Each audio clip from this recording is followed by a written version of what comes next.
días, soy Andrea García y este es el programa Política para Tontos.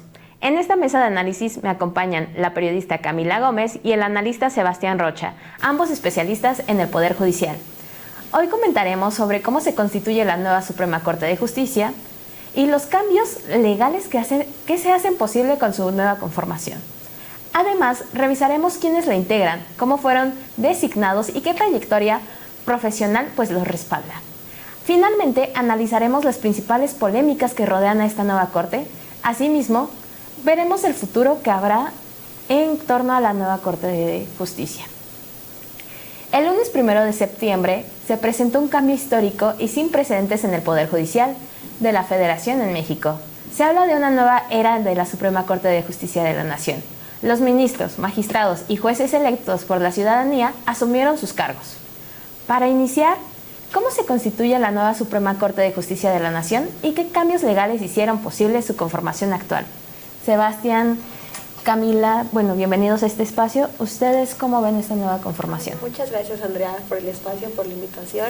Y todo esto comenzó con una reforma desde el sexenio pasado impulsada por el expresidente de México, Andrés Manuel López Obrador, y surge como, primero se rechazó su plan B, que era la extinción del Instituto Nacional Electoral. Entonces surge este plan C que trae consigo la reforma electoral, que es lo que ya tenemos actualmente porque fue aprobada y de hecho ya la gente salió a votar. Tú, Bastián, ¿cómo lo has visto?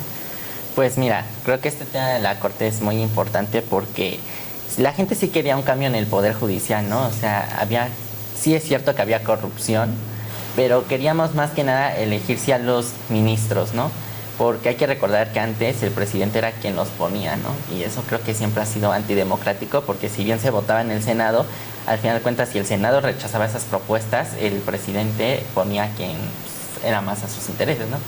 Creo que sí la reforma hubiera sido buena, pero siempre y cuando hubiera contrapesos, ¿no? Que los candidatos fueran escogidos con acuerdo a su trayectoria, a su profesión también, y también generar contrapesos, ¿no? Gente que a lo mejor no fueran al final partido, pero también que tuvieran, no sus intereses ahí. Pero no, lamentablemente creo que este proceso electoral fue muy amañado, porque desde que hicieron la tómbola, ya desde ahí pues no era nada profesional, ¿no? Creo que hubiera sido mejor como el INE, cuando escogieron a la nueva consejera, que se hicieran las entrevistas y ahí escoger quiénes eran los más adecuados. Porque para recordar quiénes quedó la ministra Lenia Batres, Sara Irene, Yasmín Esquivel, Loreta Ortiz, María Estela Ríos, Arístides Rodrigo y el presidente Hugo Aguilar. Desde el momento en que se anunció una nueva votación para el Poder Judicial, ¿ustedes cómo vieron este proceso? ¿Creen que fue acertado, fue muy apresurado? ¿Cómo lo analizan? Yo considero que fue un proceso bastante apresurado porque las personas que salieron a votar ni siquiera tienen clara la diferencia entre un ministro, magistrado.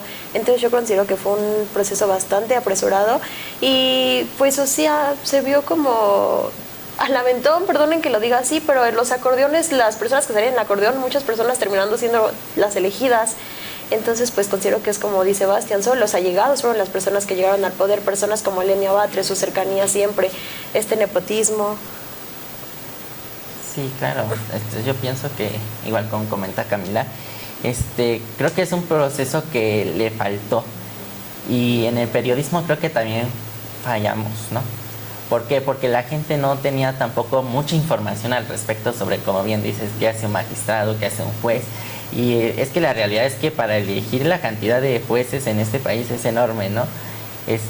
Creo que esa parte de la reforma no tenía que haberla tocado. Yo creo que los jueces los hubieran mantenido como se elegían, por su trayectoria, y no tanto por una reforma electoral, ¿no? Que al final de cuentas, pues ya ahorita viendo el panorama, creo que se les está complicando a los nuevos jueces, porque recientemente se ha dado a conocer que en varios estados, como en Veracruz y en Tabasco, algunos ya están renunciando. ¿Ustedes creen que también el uso de las redes sociales pudo haber afectado en esta campaña? ¿Cómo se manejaron los perfiles? También la cuestión de que se hizo un análisis de quiénes eran correctos, quiénes eran incorrectos. ¿Cómo creen que ocurrió este proceso a través de las redes sociales? Pues yo creo que las redes sociales no fueron de gran ayuda porque las personas de las que se hizo análisis solo eran las personas que tenían popularidad, ¿sabes? De las que se llegó a hacer un análisis eran las personas que eran populares. Por ejemplo, hubo una joven que no recuerdo su nombre en este momento, era muy allegada a Arturo Saldívar y de ella fue de la que se hizo un análisis a profundidad también de Yasmín Esquivel, Loretta. Entonces solo pudimos conocer más a fondo de las personas que ya traían un poco de popularidad. Yo creo que las redes sociales no jugaron un papel muy importante en este proceso electoral. Pues mira, yo creo que el papel de las redes sociales pues no tuvo el éxito que se esperaba, porque estamos hablando de que solamente votó el 13% del padrón electoral. En Estados Unidos esto también ha ocurrido porque ahí también se eligen los jueces, ¿no? Normalmente se calcula entre el 20%, pero aquí lo que se esperaba, para llamarle así como un éxito, es que la participación hubiera sido entre el 17 y el 20%, que fue más o menos lo que tuvo también las anteriores encuestas, como la de enjuiciar a los expresidentes y la revocación de mandato. Ya compararla con las elecciones pasadas presidenciales, pues sí es muchísimo, no tiene nada que ver una cosa con la otra. Creo que este tema así de las redes sociales pues realmente sí falló, porque pues no hubo participación como tal ante los ciudadanos, ¿no? Y mucha gente también no sabía ni quiénes eran los candidatos a postularse, ni para jueces ni magistrados, y mucho menos para la Corte, ¿no? Y como bien sabemos, los únicos candidatos que sabíamos de la Corte era Yasmín Esquivel, Lenia Batres y Loretta Ortiz, que ya eran pues las candidatas pues ya más conocidas, ¿no? Por su trabajo en la Corte. Entonces creo que sí, el papel de las redes sociales pues falló, y también el de los medios de comunicación, porque realmente la información fue muy poca la que se distribuyó. Igual el Instituto Electoral creo que faltó más impulsar esta elección. Es muy interesante lo que nos cuentan, pero creo que lo esencial en este programa es, como bien dice el nombre, política para tontos, para la gente neófita. Podemos hablar un poco más de los perfiles de las personas que participaron para que sea más dirigible para la comunidad, que por lo general son jóvenes quienes nos están observando en estos instantes. Pues bueno, me gustaría iniciar por el designado presidente de la Corte, que es Hugo Aguilar. Bueno, yo no sé, yo creo que las personas que me están viendo nunca antes habían escuchado de él. No sé si tú, Andrea, lo conocías antes de que fuera designado. Realmente fue como una búsqueda cuando salió su nombre en la boleta, que empecé a revisar los perfiles, inclusive a hacer este tipo de acordeones también, pero más para mí, no para la gente, o compartirlo en redes sociales como para influir en quién votar, ¿no? Pero cuéntame un poquito más. Pues Hugo Aguilar se podría decir que siempre ha estado en el poder porque él participó durante el sexenio de Andrés Manuel López Obrador. Él era asesor político, pero en sí no tiene la gran carrera judicial que se solicitaría para ser parte de la Suprema Corte de Justicia de la Nación. Y otro caso, Yasmín Esquivel, creo que todos la conocemos por una polémica en torno a ella que hablaremos más adelante, sí, sobre las polémicas. Eso es un tema que a nosotros nos encantaría ahondar más, pero un poquito más adelante. Ahorita realmente lo que me interesa es que, a ver, la juventud no sabe de política. Realmente no tenemos una enseñanza de qué es la política en México. Entonces, creo que este tema de debate en esta mesa nos puede acercar un poco a las generaciones más jóvenes a conocer sobre este hecho, ¿no, Bastián? Claro que sí, mira, para explicarle a la gente, pues anteriormente la Corte era constituida por 11 ministros, ahora son 9. Entonces, pues, ¿qué es lo que hace la Corte? O sea, la Corte revisa lo que se aprueba en el Congreso, ¿no? Y ver si esa reforma o las leyes, pues, van de acuerdo a la Constitución, ¿no? ¿Para qué? Para que el Poder Legislativo, pues, no tome ventaja. Y creo que este punto de la Corte, pues sí es importante recordar que anteriormente ya había habido una reforma, ¿no? Con Cedillo, que también se redujo el número de ministros, pero se mantenía casi lo mismo, ¿no? O sea, eran elegidos por el presidente y nunca había habido esta pues oportunidad democrática de que las personas participaran en un proceso para elegir a los nuevos ministros. Que países como Estados Unidos y en Bolivia, pues lo hacen continuamente, pero en Bolivia ha pasado que no ha funcionado, y los bolivianos dicen que deben de echar para atrás eso porque definitivamente es complejo y es complicado. Y creo que sí se demostró en la elección pasada, porque pues realmente a la gente también se le dificultó el poder votar, porque eran varias boletas. Y creo que para los jóvenes, pues creo que sí es importante seguirse informando, porque pues al final de cuentas nosotros ponemos a los ministros y ahora al Poder Legislativo y a la Presidenta. Hay que recordar que estos ministros pues se van a quedar 12 años o más. Totalmente. Algo que acabas de poner en mesa y que creo que es esencial es el hecho de que los jóvenes no tienen una educación en torno a la política.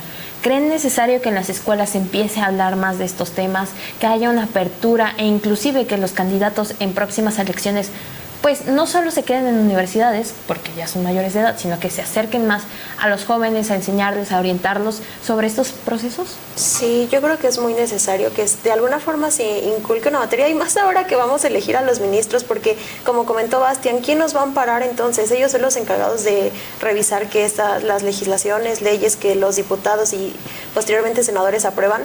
La Corte es la responsable de declarar si eso no constitucional. Ahora que la Corte también es allegada al partido, el oficialismo Morena, que es ahorita, ¿quién nos va a amparar? Entonces, yo creo que sí es necesario que acerquen a las escuelas, no sé, centros de estudio, alguna materia especializada. Entonces, yo creo que sí es como urgente hacer un llamado de que, ya que aprobaron esta reforma, ahora hagan que los jóvenes se acerquen más para que entiendan qué es este procedimiento. Sí, claro. Y sobre todo yo creo que pienso que actualmente los políticos están haciendo mucho énfasis en las redes sociales, ¿no? Por ejemplo, el ministro Arístides, él se hizo famoso por un chicharrón. ¿Cómo por un chicharrón? Cuéntanos un poco más de eso. Sí, porque estaba comprándose un chicharrón y hizo ahí un video y se hizo muy viral. Entonces creo que esta manera de las redes sociales pues realmente sí está jugando un papel importante en la forma en que los jóvenes están eligiendo a nuestros representantes. En las elecciones pasadas quien mayor popularidad tuvo fue Maynes. Sí, claro. Y es que a mí lo que me parece curioso es cómo a través de las redes sociales podemos acercarnos, pues los que estamos en los 20 y los 18, ¿no? También, no sé si ustedes se han dado cuenta cómo es que últimamente hay estas tendencias de bailes y cuestiones, pero que ya involucran a los políticos. A mí algo que me sorprendió fue ver a Claudia Sheinbaum bailando, y esta canción que se hizo tan viral con unas palabras que dijo en la mañanera, y después de eso como que explotó, e inclusive la presidenta se acercó a los más jóvenes como para volver a retomar esta canción, pero incluso a mí me sonó como un tipo de campaña para Morena, ¿será? Sí, yo considero las redes sociales un arma de doble filo, porque ni siquiera estamos en tiempo de campaña electoral y muchos políticos, como tú mencionas, ya están utilizando las redes sociales para acercarse a los jóvenes, y jóvenes que tal vez en esta elección no pudieron votar, pero en la próxima ya tendrán la mayoría de edad y se basarán como de, ay, yo lo vi en redes sociales y ya voy a votar. Por eso considero que es un arma de doble filo que hay que saber aprovechar. Sí, totalmente, Camila. Lo que dices es importante porque en las elecciones pasadas, algo que pasó muy curioso, a mí me pareció muy curioso, fue a Saldívar, hablando de Taylor Swift. En todo momento estábamos escuchando en redes sociales que él posaba con las pulseras, estas pulseras que son muy pues famosas de la artista estadounidense, y que inclusive empezó a hacer campaña para los más jóvenes acercándose de esa manera, agarrando algo que les gustaba como para que la gente se sintiera identificada. Pero, ¿qué pasa con la mayoría de la población? Las poblaciones que realmente no están acercadas, pues cercanas a las redes sociales. Eso también es un tema que debemos de poner en la mesa, ¿no? ¿Cómo es que podemos tratar con estas personas adultas que finalmente su única red social mayoritariamente es Facebook? Pues mira, en esta elección del Poder Judicial pasó algo muy importante. O sea, la periodista Viri Ríos hizo un listado de las personas que tenían el mejor perfil, mayor capacidad, o sea, en ser más capacitados. Pero muy pocas personas realmente hicieron el trabajo de investigar, ¿sabes? Creo que en esa parte, creo que como ciudadanos sí tenemos que tomar conciencia e informarnos, porque al final de cuentas, pues estamos viviendo una transformación de todas las instituciones. Y creo que es importante que la gente conozca cómo se eligen sus ministros, sus representantes, y que sobre todo también les exijan. Y en este caso, pues realmente creo que faltó eso en los medios de comunicación, también saber cómo llegar a la gente, y la gente también tomar la responsabilidad como ciudadanos para elegir.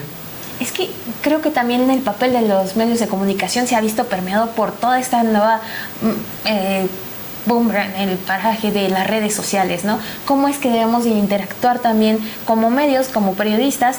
Pues a nosotros nos enseñan a la vieja escuela, ¿no? Siempre estar en televisión, en radio, en prensa, pero las redes sociales realmente son lo que nos va a acercar a los más jóvenes, ¿no? Entonces, ahora con la cuestión de la política, siento que también como hemos hablado en este programa, que es política para tontos, el hecho de darles más facilidad de comprender y de entender qué es, ¿no? Y sobre todo, ¿ustedes se unirían a una tendencia en redes sociales de bailar para enseñarles sobre política? Pues yo sinceramente sí.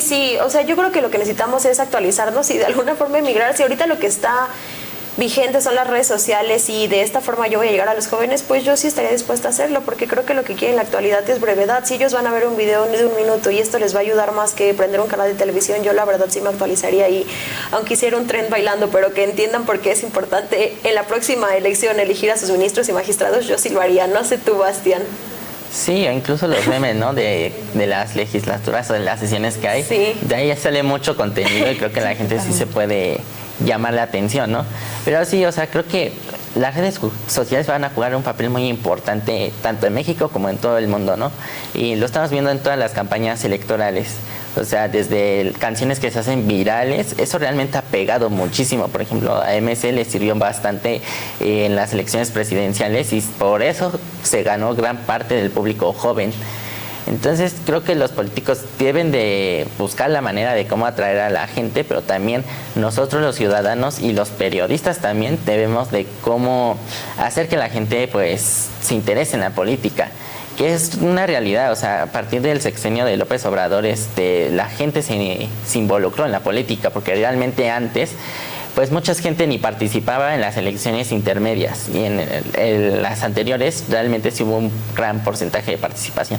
Esto me parece muy interesante, pero vamos a hacer una breve pausa y regresaremos para continuar con el análisis de la nueva etapa en el Poder Judicial de México.